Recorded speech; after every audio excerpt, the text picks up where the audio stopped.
Welcome to Ascending into Freedom with the 12 Archangels of the Central Sun. I'm Belinda Womack, and I'm very happy to say that I am joined for this show by Deborah Langford. She is the co-founder of the School of Spiritual Evolution and our chief and only technical officer. So we have come together because Deborah feels that humanity needs some help with. You want to introduce the subject that we're going to talk about, Deborah? Well, hello everyone. I'm Deborah. Thank you, Belinda, for that beautiful introduction.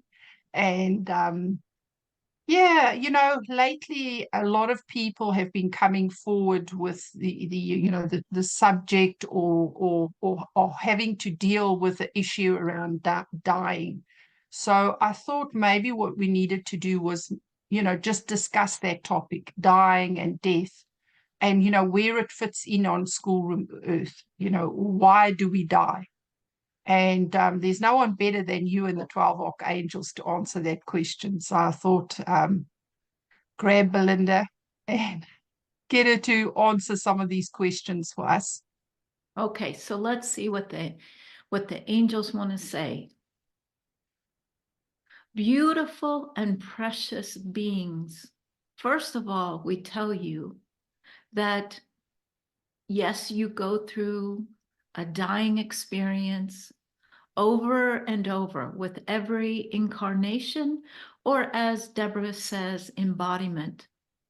But you actually do not die. You are an immortal being.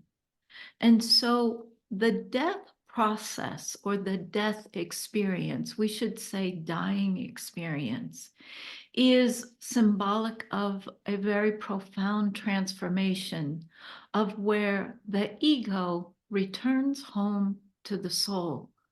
You see, on schoolroom earth, you get to have an ego. It's a personality, it's a part of you that gets to experience fear. Fear is the opposite in vibration of love. And fear creates all kinds of illusion and separation. The ego gets very attached to the body, and the body is, well, governed by the soul. So let us try to explain what happens in dying. Your ego must surrender to your soul because your soul is saying, I have to return home to heaven. This chapter of life, or chapter of education on schoolroom earth, it is over for now. And ego, I need you to surrender. Now, if there is great resistance from the ego, then the soul does all kinds of things to persuade the ego to return home, to surrender. And when this happens, dying and returning to heaven, what you know of as physical death, can be a very beautiful and wonderful experience. But when there is a lot of resistance and there is a lot of attachment from loved ones and family, then dying and the actual death process can seem to take forever. And why is this?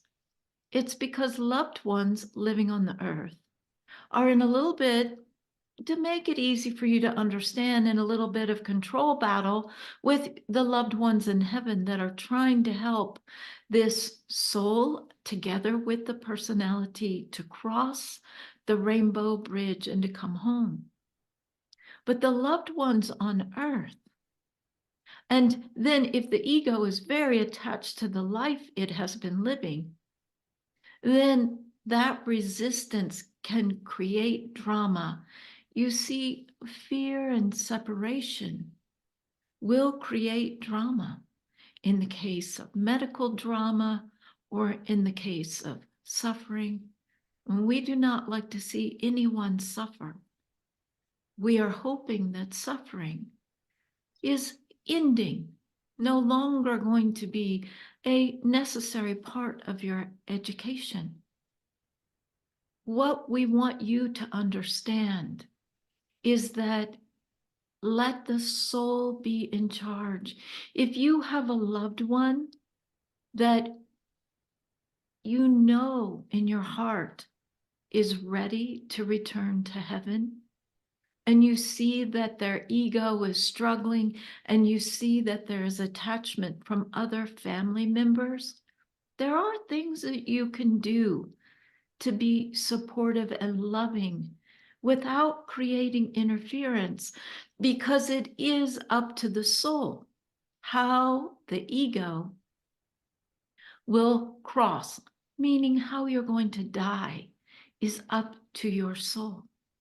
And very often, the older the soul, meaning the more incarnations that you've had on schoolroom earth, then the easier and more peaceful and actually more beautiful death is.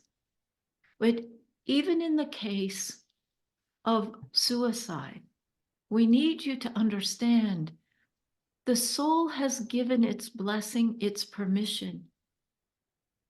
Death, physical death, in whatever way it happens, can only happen according to the way the soul directs death to happen, and only when the soul gives its permission.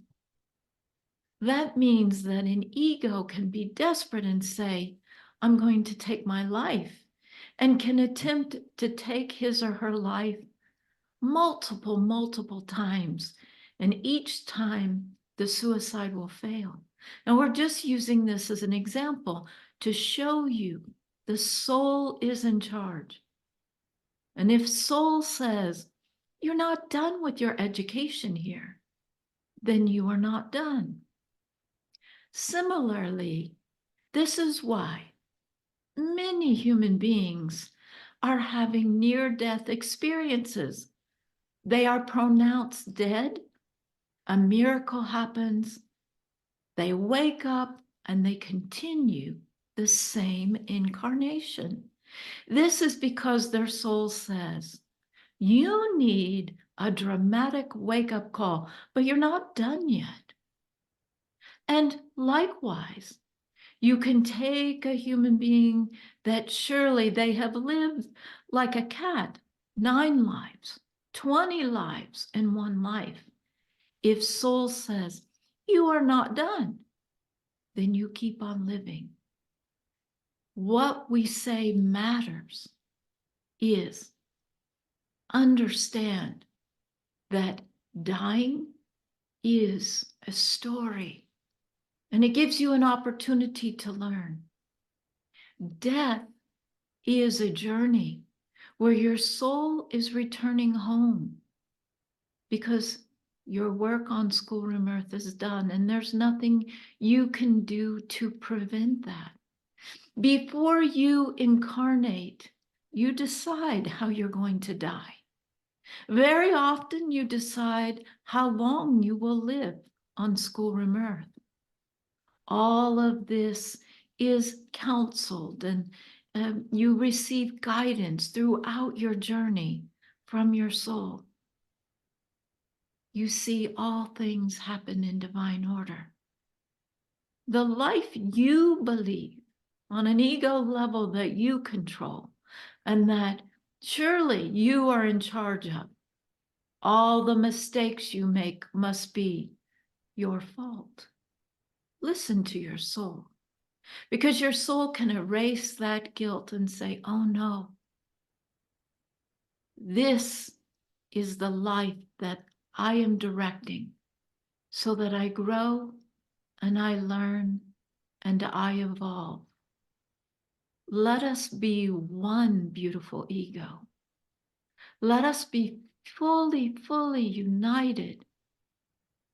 And then life only becomes more glorious, more beautiful.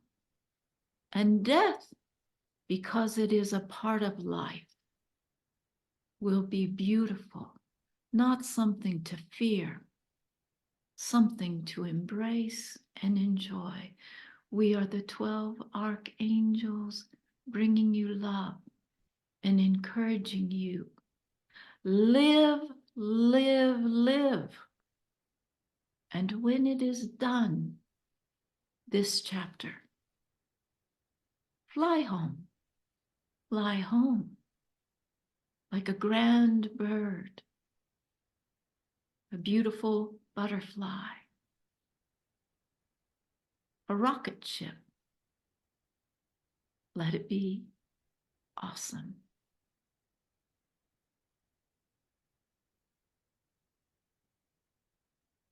Oh, that was so beautiful. I think we can just go home. The angels answered all the questions.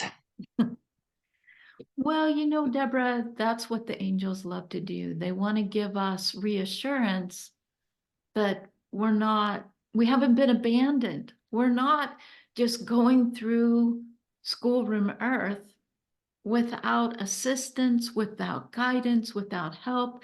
Everything is being orchestrated. And if we don't want the drama, certainly around dying and death and of self or of loved ones, then there are beautiful prayers we can say. The biggest one is, I surrender. And we can hold that loved one in violet fire of the crown chakra to help clear the fear away, the fear of the ego, right? The ego is going to go through a big change when it crosses that rainbow bridge. And depending on how old, I guess a better word might be experience that soul is and incarnating into schoolroom earth and exiting, the more that that personality stays the same or very similar, but in each incarnation. So what does that mean? That means that Belinda, who's in Montana, and Deborah, who's in New Zealand, we figured out, oh my gosh, have we known each other in lots of lifetimes? And the remarkable thing that I can say about Deborah is that I also, know her from beyond this world, but her personality is so developed. She may come in as a male, she may come in as a female, she prefers being female, but her personality is like rock solid. It doesn't really change much. And I don't know if she'd say the same about my personality, but could be.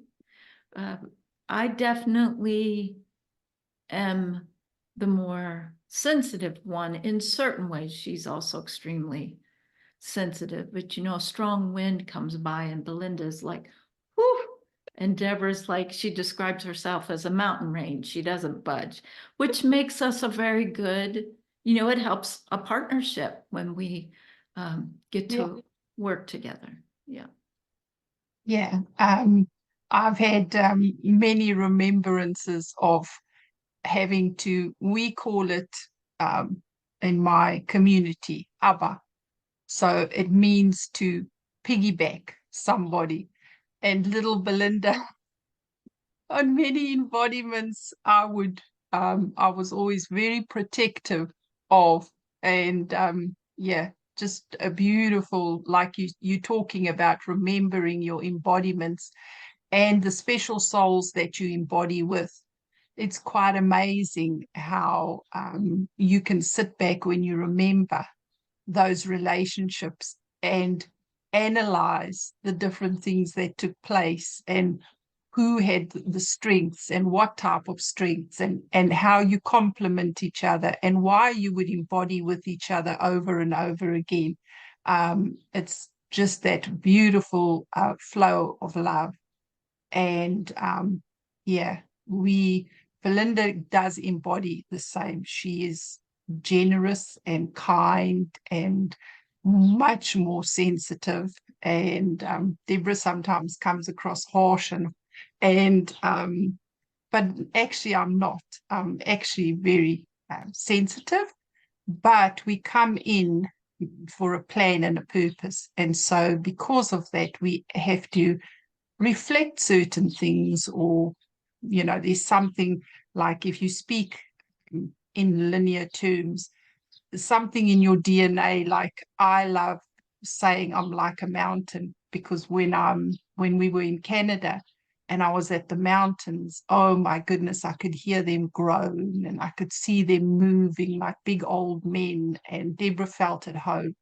And so yeah, I don't know why I went off on that, Belinda. Well, But you are, yeah.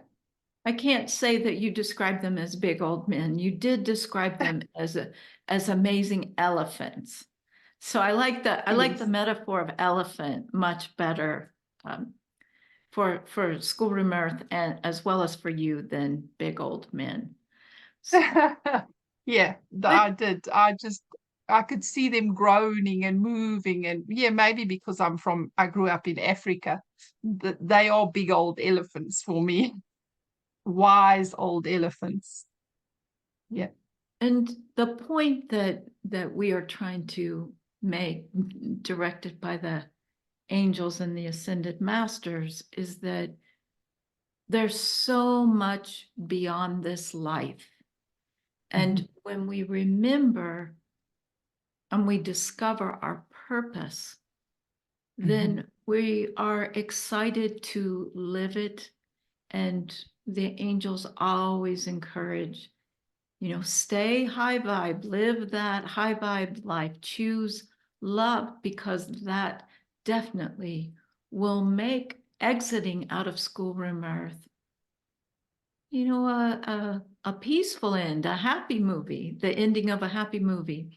And they add that even in the case of, war or violence or a scary scene in the movie, because that's how they describe schoolroom earth, our soul is directing how we exit.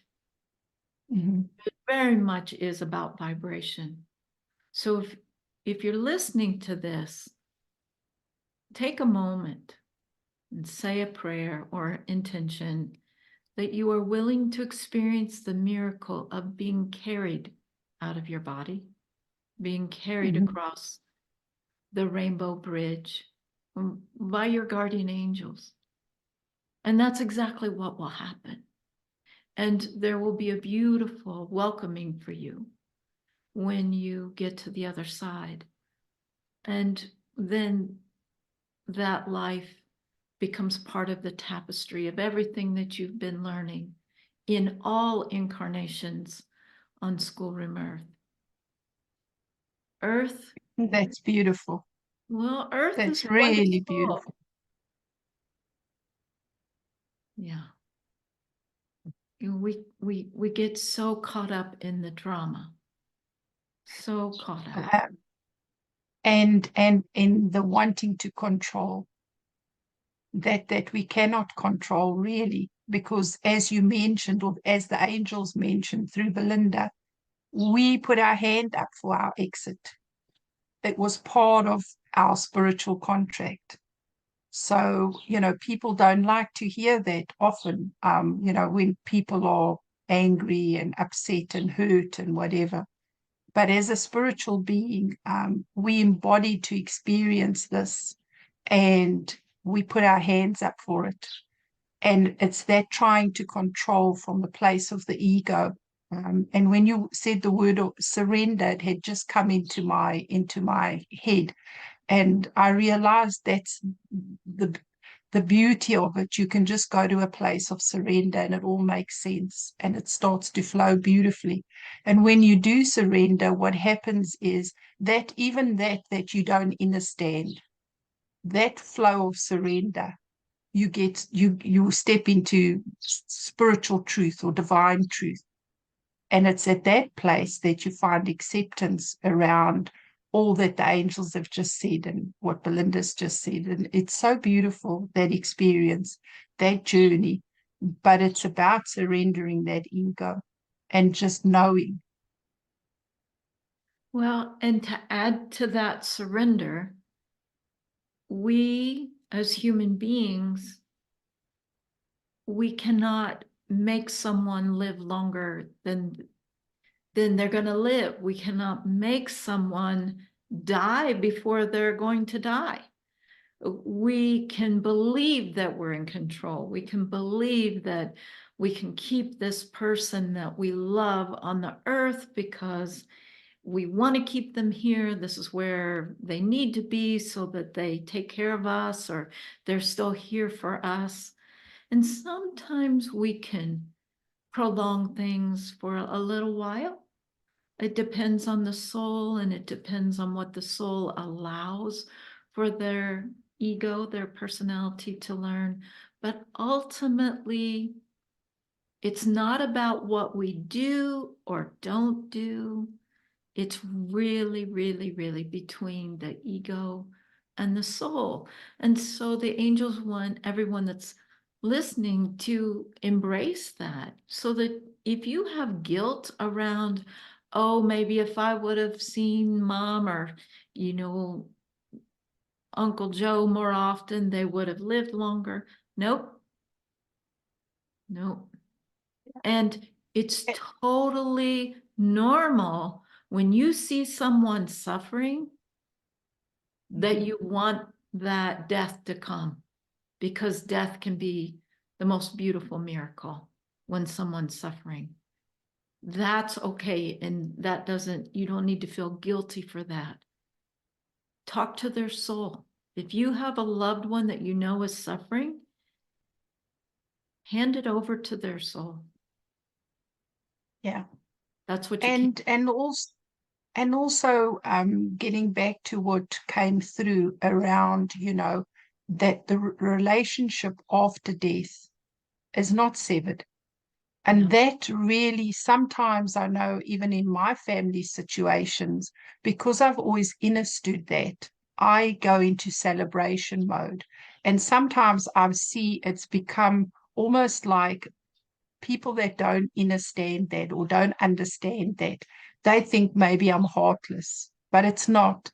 It's a celebration because that person, one, is going home, and two, you have that spiritual connection at the higher level now, and they become part of your team again, and you're able to tap into and speak to. So the relationship just actually becomes so much stronger, because it's on another level. You don't have this ego struggle, between you. Maybe it's a sibling, or, and you've had issues or whatever.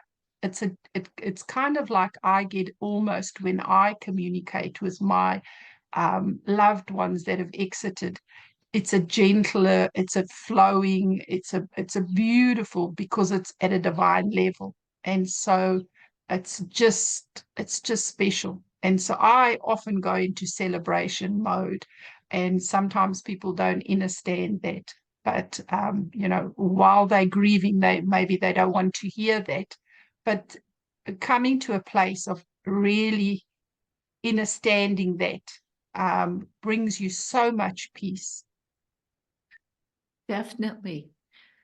And beyond peace, when you can connect with your loved ones or loved one, whomever it is in heaven, you can repair a lifetime of trauma. And in my case, when each of my parents crossed at a very different time, a number of years, about 12, 14 years apart, it was amazing how once they got to the other side, they explained things that happened to me as a child and their own behavior, and just the craziness that I grew up in was all explained, and what I signed up to experience, even though I had figured quite a bit of it out with the angels, I got to understand each of my parents on a soul level and repair so much. Is it just incredible? And I've done that with my grandparents and other family members. So before I forget, because the angels are saying to both Deborah and Belinda, they say, hey, remember we just taught a webinar not that long ago called soul communication. And soul communication is an amazing class. It's short. You can find it on the School of Spiritual Evolution website. We'll put a link for it below our conversation. But it gives you the tools, quite a synthesis of tools on how to communicate with your own soul, how to really connect with your heart, how to feel the truth, how to communicate with your loved ones, and how to have a conversation with an ascended master if you so choose to do that, and an angel. So they really try to cover everything, and with what the angels teach, they're going to give you the truth, and they also say repeat it, because every time it's like living multiple incarnations on earth, but they pack it into an easy to understand class, meaning the more you listen, the more you let their love soak in, the easier it becomes to really feel, oh, heaven is a vibration away. It's not a galaxy far, far away. It's a vibration. And our loved ones and our angels are right next to us all the time. And it's so beautiful when you actually stop and pause and think about that relationship and how special it is once they exit. If we get over that, over the grief, and we really, really get the fact that they're not gone, they live on. The church teaches us, okay, they're in heaven, but it's a different kind of relationship. They literally have stepped into an elevated position of specialness in our life, and it's just that mind switch. When you get that, it just changes everything. I know it did for myself. And the other one that's also great, Belinda, is Your Happiness Matters, because I was dealing or speaking to a client who's really, really, Your Happiness Matters, the one that you recorded. Oh, that's the I think it's, yeah. yes, it's the free one on YouTube, and it's amazing because this particular person was dealing with her grief over the loss of her mother, and in that time, those words like, the question of why, and why is this happening, and I didn't want to lose this loved one, and that particular recording is so beautiful when you understand that there is a fulfillment of divine contracts, and that you that remain here on schoolroom earth, your happiness matters. And it's beautiful. Our happiness does matter. And so we Yeah. thank you. We thank you for learning with us and ascending into freedom, because freedom is truly the goal of the Schoolroom Earth and the School of Spiritual Evolution. That's what the 12 Archangels are about. And freedom comes with happiness and prosperity and creative expression. As we open, as we remember that we are divine beings, we let that freedom come in, which is our birthright. And as we remember that, we help all of humanity and Earth to move up in vibration closer to freedom for all. So thank you very much for joining us, and we'll see you next time. Anything you need to add, Deborah, before we say goodbye?